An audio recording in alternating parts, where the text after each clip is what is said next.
بیرچوونەوە واتە کاتێک ئێمە گرفتێکمان هەیە لە بیرەوەریەکانمانە یا دەوەریەکانمان بە باشی بیر ناکەوێتەوانێ.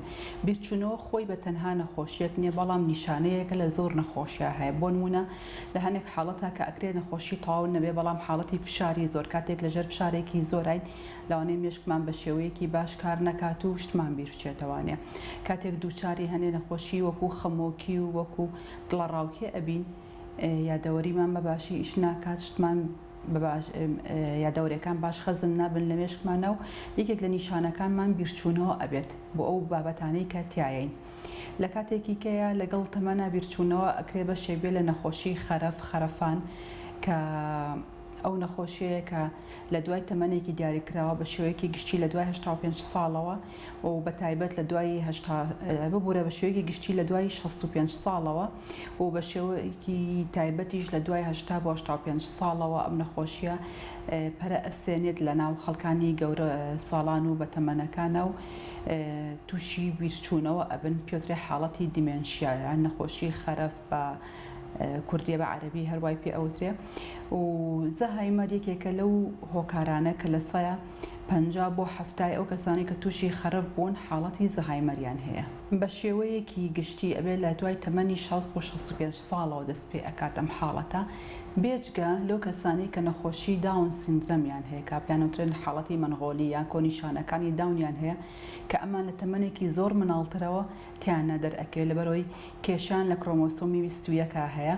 لە گەنجا لە خەڵکێکی گەنجی 14 ساڵ 20 ساڵ تەناسی 40 ساڵیشە زەهایمەر بوونی نییە. هۆکاری بیرچوونەوە فشاری زۆرە یان نەخۆشی خەمۆکیە یان دڵەڕاو، جۆرێکە لە دڵەڕاوکیەکان کە کەسەکە تووشی ئەبێ لەو کاتی ژێر فشاری زۆرە بێگومان شتی بیر ئەچێتەوانێ.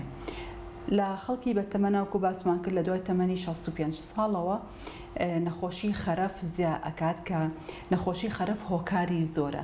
لە سای 50 بۆ 70 هۆکارەکان ئەڵزایمەرە، بەڵام لە سایە تقریبەن 30 هۆکارەکە بۆری خوێنەکانە کە بۆری خوێنەکان پڕ ئەبێتەوە ئەگیرێت ئەبێت تە هۆی ئەوەی کە کەسەکە تووشی جەڵدەی دەماغ بێت. جا ئایا نەخۆشی زەختی بەرزی فشاری خوێنی هەیە، نەخۆشی چەوری زۆری هەیە، یان نەخۆشی کۆمەڵێک کە پێڵین وردە جەڵدە لە کەسەکە ئەیات لە مێشکی ئەیات و ئەو شوێنانە ئەزێتی پێ ئەگات و بێتە هۆی بیرچوونەوە. ئێستا ژیانی ئەم سەردەمە فشارێکی زۆری تایە.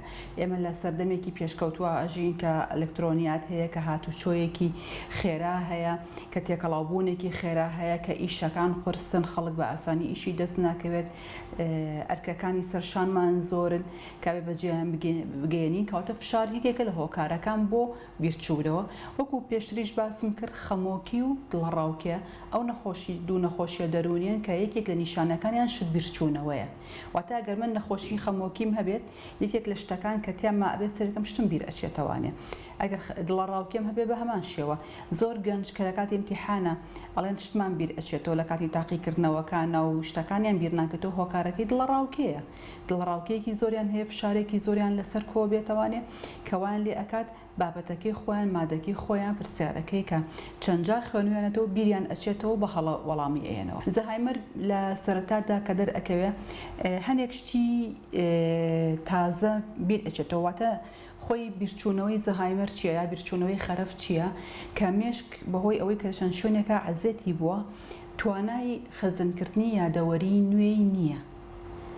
واتە ئەو کەسەی کە ئەنجا ئەمە زۆر جار کە سوکاری نەخۆش پێوان ئەڵێ دکتۆر دایکم یا باوکم شتی کۆنی هەموو لە بیرە، ڕاست ئەکەن.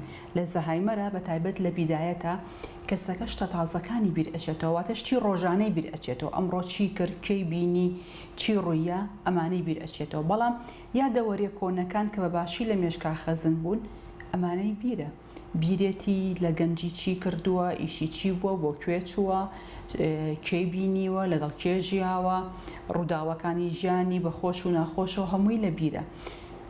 هێواش ئەم بیرچوونەوە وازێ ئەکا کەسەکە زۆر جار وا تەسەڕوف ئەکات، وا ڕەفتار ئەکات، وا ئەجوڵێتەوە کە لەو سەردەمە کۆنانەی ژیانی خۆیان ئەژی. ئەجاگەر خۆش بوو بێ یان ناخۆش بوو بێت. هەنێک کرۆمۆسۆم بە شێوەیەکی گشتی دەور ئەبینن لە توش بوون بە زەهایمەرە. یەکێ لەوانە لە سەر کرۆمۆسۆمی 1 لەسەر کرۆمۆسۆمی 2 کرۆمۆسۆمی 21 و کرۆمۆسۆمی 19 کە هەنێک جین هەن لەسەر ئەمە دەور ئەبینن لە دروستبوونی نەخۆشی زەهایمەرە. بۆیە وتمان ئەو کەسانی کە تەنگژەی داونیان هەیە شەبنگ کۆنیشانەکانی داونیان هەیە لە تەمەنێکی زووترە لەبەرۆی خۆیان کێشیان هەیە لە کرۆمۆسۆمی 21 لە تەمەنێکی زووترە تووشی خەرەف و بیرچوونەوە ئەبن.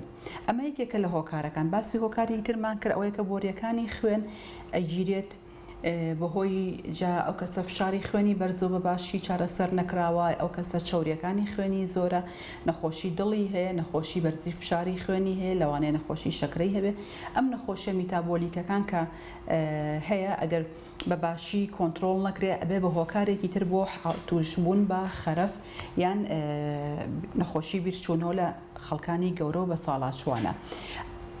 زەبری گەورە ئەوانە ئەو کەسان کە لە گەنجیە تووشی بیرچوونەوە ئەبن بەڵام بیرچوونەوەی خەرەف نییە. بۆ نمونە بەهۆی زەبرێکەوە کە ڕووداوێکی قورسی تووشە بێت مێشیوە ئەکا ئەو ڕووداوی بیر بچێتەوە بەڵام هەموو شتێکی تری بیر ناچێتەوانێ. یان ئەو کەسانی کە خەمۆکی یا دڵە ڕاوکەیان هەیە لەبەرەوەی زاکیرایان بە ئاسانی خەزن نابێ خەیاڵیان لەم شوێنە نییە مێشکان دڵە ڕاوکەیەکی زۆریان هەیە بە هەمان شێوە بیرچوونەوەیان هەیە. ئەگەر باسی نیشان سەبەبەکان یەک بە یەکەین بۆ خەرەف ئێمە زیاد لە 50 هۆکارمان هەیە بۆ توشبوون بە خەرەفان. بۆچی ناڵێن بە تەنها زەهایمەر چکە زەهایمەر یەکێکە لە هۆکارەکان بۆ توشبوون بە خەرەف. هەنێک هۆکار هەنێک نەخۆشیەن کە قابلی چاکبوونەوەن. بۆ نمونە ئەو کەسانەی کە ڤایتامین B12یان کەمە تووشی خەرەف ئەبن، بەڵام کاتێک کە ڤیتامین B12 وەرئەگرن بیرچوونەوەکانیان باش ئەبێت.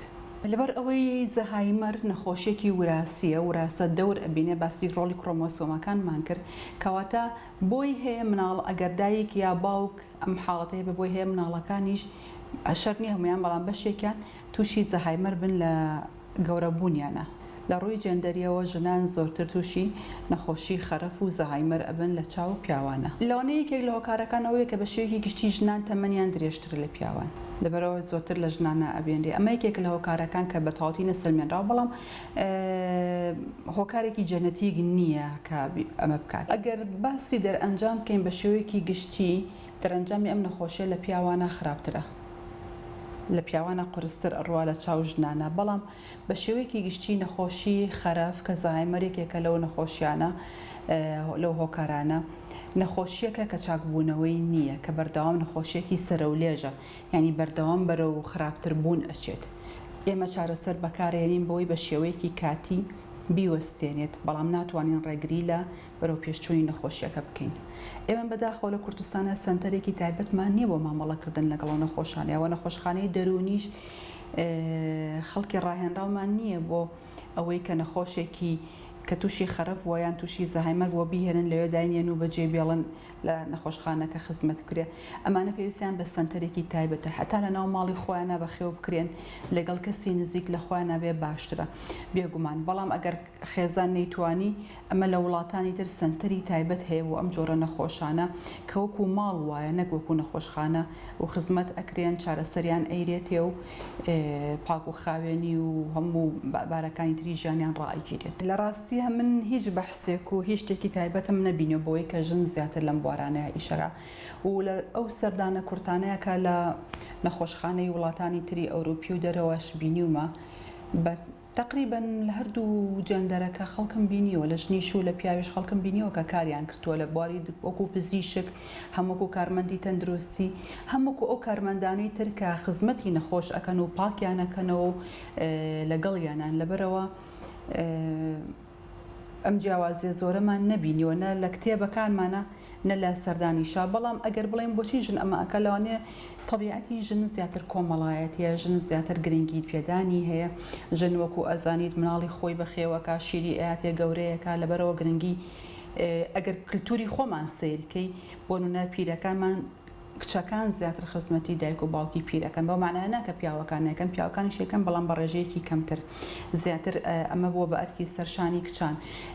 لەوانەیە ئەمە هۆکارە کللتوری و هۆکارە کۆمەڵایەتیەکە بێ بەداخەوە تا ئێستاکە زانستی پزیشکی نەگەیشتوێتەوە ئاستەی کە دەرمانێک بدۆزێتەوە چارەسەری زەهایمەر بکات و بیوەستێنێ یان چاکی بکاتەوە بەڵام دەرمانمان هەیە کە لە حەدێکە ئەیوەستێنێت دەرمانی ترمان هەیە بۆ کێشە ڕەفتاریەکان لەبەرەوەی کێشەی ڕەفتاریان زۆر ئەبێت دەرمانی تر هەیە بۆ ئەوەی کێشەی دەرونی دڵتانیەکانیان لەگەڵا چارەسەر بکرێ و کەمێک دەرمانمان هەیە کە یارمەتی ئەیە بۆی زاکریان لە حەدێکا بوەستێنرێ بەڵام وەکو ئەوەی کە چاک ببنەوە بەداخەوە هێشتاکە ئەوەمان نییە ئەتوانین باسی خۆپارێزی بکەین بەوەی کە بەردەوام هەوڵدان بۆ فێربوونی شتی نوێ یەکێکە لە هۆکارەکان کە مێشک بە چالاکی ئەهێڵێتەوانێ ئەمان پارێزێ لە بیرچوونەوە ئەو کەسانی کە بەردەوام هەوڵیان داوە زیرەک بن هەوڵیان ناوەشتی بابەتی نوێ فێربن جاگەر بابەتی وەکو هیوایەت بێ یاوەکو بابەتی علمی بێ یان زمانی جیاواز بێ ئەمانە یارمەتی دەرن و هۆکارێکی تری یارمەتی دەر هەیە کە ئەویش هەنێک دەرمانە کە بترێ نەن ستیرۆیدال ئەنتی ئینفلامەتەری کێکێک لەوانە ئەسپرینە کەواتە ڕێژێکی کەم وەرگرتنی ئەسپرین ڕۆژانە یارمەتی دەر ئەبێ بۆ خۆپاراستن هە بەڵام هێشتا کە عیلم بە تەواوی نەیوتووە لە ساعت پارێزە بەڵام هۆکاری یارمەتی دەرن بێگومان و هوجەنا بتوتت نەخۆشی خەرف من ناڵێم نەخۆشیەکە ڕۆ لە زیاد بوونە بەڵام نەخۆشیەکە پێویستی بەناسینەوە هەیە چونکە تۆ ئەبینیت باوکت دایکت باپیرت یا نەنکت یا کەسێکی بە تەمەن لە ماڵەکەی توە لە پڕ ئەگۆڕێت و زۆر شتی ئەگۆڕێت بەڵام لە ڕاستی ئەوان بۆ ئێمە ناگۆڕن هەر کەسەکەی جارانن ڕەفتاریان یان نەخۆشیەکە ئەوانی گۆڕیەوە لەبەرەوە پێویستە ئەم شتە بە هەند وەربگرین گرنگیان پێبین و خزمەتیان بکەین و زووش فریایان بکەین چونکە ئەگەر زوو فریایان بکەین هەنێک دەرمان بۆ ماوەیەکی باش ڕایان ئەگرێت بەڵام کاتێک هەنێ نەخۆشیان لە حاڵەتێکی زۆر درەنگایەن ئەبینین ئێمە وەکو دکتۆر زۆر کەممان لە دەستێت بۆیان بکەین